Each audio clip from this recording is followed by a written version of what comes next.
नमस्कार दोस्तों, हमारी आज की कहानी है सास करना चाहती थी बहू को बेटे और पोते से अलग। बाद में जो हुआ देख सब हैरान रह गए। कहानी पसंद आए तो चैनल को सब्सक्राइब जरूर करें। अभिकल्प बस सोहा की ओर देख रहा था। वो दोनों दूर बैठे थे। दिलों में भी दूरियां बढ़ चुकी थी, लेकिन गलतियों का एहसास होने लगा था और रास्ता लंबा हो चुका था। गायत्री देवी बड़ी ठाठ से बैठी हुई थी। आखिर उनकी जीत हुई थी। का खुश होना तो बनता भी था। अभिकल्प भी जीत रहा था, पर उसे उस जीत का कोई अनुभव नहीं हो रहा था। वह निराश था। थोड़ी देर में उसे और सोहा को बुलाया गया। सोहा ने उसकी तरफ एक बार भी नहीं देखा था। उसे अब अभिकल्प से कोई उम्मीद भी नहीं थी। वो दोनों कोर्ट में थे। सोहा और अभिकल्प ने डाइवोर्स पेपर पर दस्तखत भी कर दिया था, पर अनुरंजन उनके बेटे की जिम्मेदारी की बात आई तो सोहा को पता था कि क्या होने वाला है, पर वह मजबूर थी। उसे अभिकल्प से एक पैसा नहीं चाहिए था और इसीलिए वह अपने जिगर के टुकड़े को न चाहते हुए भी अपने पति को सौंप रही थी। जज साहिबा, मेरी एक विनती है, अभिकल्प ने कमरे में फैली गंभीरता को तोड़ते हुए कहा। मैं मेरे बेटे को अपनी बीवी सोहा के साथ भेजना चाहता हूँ। सोहा और गायत्री देवी उसे हैरानी से देखने लगे। गायत्री देवी ने कोर्ट की मान्यता के अंतर्गत और अपने स्वभाव के विपरीत जाकर बड़े मीठे स्वर में कहा, बेटा सोच समझकर बोलो। अनुरंजन तुम्हारा खून है, तुम्हारा अंश है। उसे तुम कैसे किसी को भी दे सकते हो। सोहा को अपनी सास की बातों पर गुस्सा तो आया, पर वह अभिकल्प का जवाब सुनना चाहती थी, इसलिए चुप रही। किसी को भी नहीं, उसकी माँ के साथ भेज रहा हूँ, जिसका अनुरंजन पर बराबर का हक है। जो उसे वह सीख देगी जो मैं कभी नहीं दे पाऊंगा।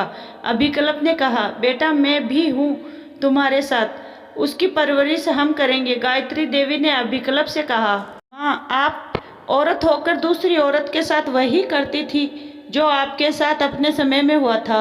आपने मुझे कुछ नहीं सिखाया। आपने कहा था बहादुर लड़के रोते नहीं हैं, लेकिन सोहा अनुरंजन को यह सिखाती है कि बेटा रोने से तुम छोटे नहीं हो जाओगे और लड़कों के रोने से उनका कोई ओहदा कम नहीं होता, बल्कि उन्हें लड़कियों जैसे अंदर से मजबूत बनाता है। रोने से लिंग का कोई संबंध नहीं है। मैं आपको छोड़ नहीं सकता, आप मेरी माँ हो, पर अपनी बीवी और बच्चे को आपके साथ घुटने नहीं दूंगा। उन्हें आज़ादी दिलवाऊंगा, चाहे उनसे अलग होकर जीते जी मर ही क्यों न जाऊं। अभिकल्प ने कहा। सोहा के आंखों में आंसू आ गए। अभिकल्प के शांत स्वभाव के पीछे का सच सोहा कभी जान ही नहीं पाई। वह बस इतना जानती थी कि उसकी सास गायत्री देवी के पति बहुत ही कम उम्र में मर चुके थे। अपनी सास के ताने और जिल्लत सहकर उन्होंने अभिकल्प को पाला था और इसीलिए अभिकल्प उन्हें कुछ नहीं कहता था, मानो उनका कर्ज चुका रहा हो। पर आज पहली बार उसने सोहा का साथ दिया। सोहा भी कभी समझ न पाई कि उसकी सास भला खुद जिस मुसीबत से गुजरी थी वही अन्याय उसके साथ क्यों कर रही थी। क्यों औरत ही औरत की दुश्मन बन जाती है।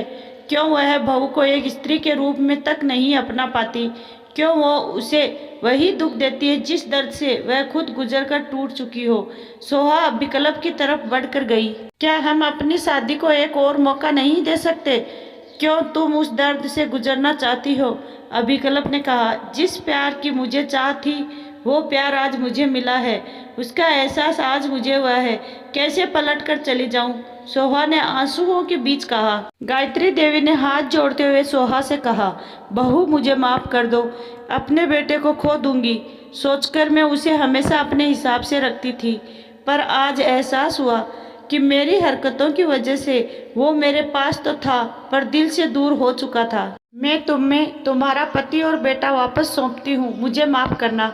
सोहा ने गायत्री देवी को माफ कर दिया और अभिकल्प और अपने बेटे अनुरंजन के साथ अपने रिश्ते को दूसरा मौका देने का फैसला किया।